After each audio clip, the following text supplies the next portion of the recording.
This lesson is on spell checking. I'm going to expect every single one of your documents to be checked for spelling throughout the semester. Like everything else, I don't want you to be correcting your spelling mistakes as you're working. Follow the same rule of make it and then make it pretty. Make all the mistakes you want as you're typing, but make sure that you go through your document and you look for these red lines afterwards and make sure that you fix them. There are two ways of fixing them. One way is you can right-click on any one of your mistakes and you're going to get a menu and it's going to offer you some changes. And oftentimes the correct one is in here. If it's not in here, you're going to manually need to change it here. Okay? In this case, it happens to be here, but if you need to go deeper, you just click this button. And then if it's not on the list, if you've messed it up so bad, you'll have to change it up here and then click change. If you know that you've typed the word more than once, save yourself the hassle and hit change all. So right-clicking will produce a menu that will allow you to change things quickly and easily if they happen to be on the list. If you prefer to use the old-fashioned one and go through the whole document one at a time, then by all means, it's in review and you can just launch your spelling and grammar to do all of them at once. Now, I'm going to bring you to this menu. You need to understand your choices here. Ignore you would use if you've used somebody's name or the name of a city and you know that it's correct.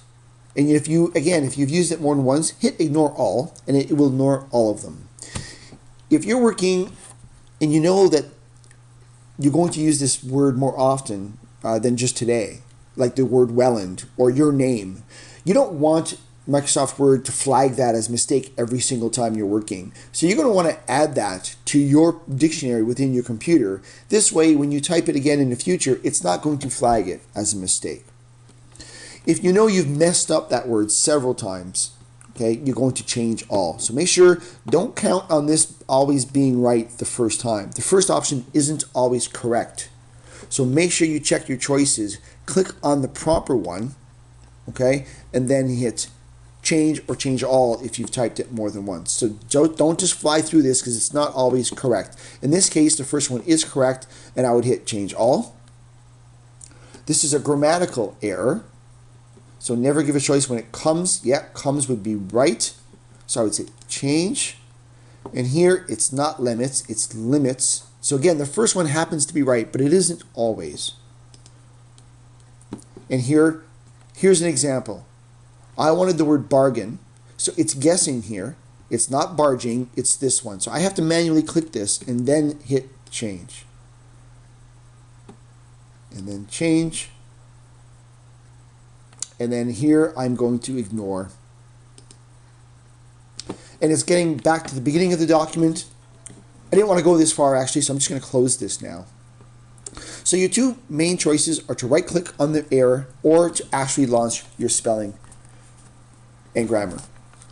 The other thing that you should know is the ability to find words that mean the same thing. So if you find yourself using the same word repeatedly and you would like to get a little more creative, you can right-click on any word to see if you can find words that mean the same. So I'm just going to guess here and say, let's try instruction. And I'm going to go to synonym. And here they're finding other words for instruction. So yeah, I can say coaching instead. And by simply hitting this, it's replaced that with that word. So the synonym feature, I think, is fantastic. You simply right-click on a word, go to synonym, and find a word that means the exact same, instant vocabulary. It's awesome.